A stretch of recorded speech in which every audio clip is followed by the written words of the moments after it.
Viewers, আসসালামু আলাইকুম। আমি কামরুল হাসান নতুন একটা ব্লগ নিয়ে আপনাদের সামনে এসেছি। আমি আজকে আছি তালতলা বাজারে। আমার ছোটো ভাইয়ের শাশুড়িকে দেখতে এসেছিলাম। উনি অনেক ভদ্র মহিলা, অনেক ভালো একজন মহিলা। উনি অনেক দিন ধরে অসুস্থ ছিলেন, ওনাকে দেখতে এসেছি।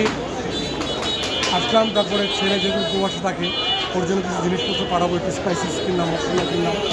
ইচ্ছা তো করে অনেক কিছু পাঠানোর জন্য, কিন্তু ইচ্ছা করলে আমরা সেটা পাঠাতে পারি না। ওর জন্য একটা ফ্যাক্টর আছে। আমরা যেহেতু এই বয়সে আমাদের জীবনটা এরকমই যাবে, ছেলে ইচ্ছা করলে বাইরে থাকলে কিছু পাঠাতে পারবেন না, ইচ্ছা করলে দেখতে পাবেন না। আসলে এটা একটা বোঝানো যাবে না।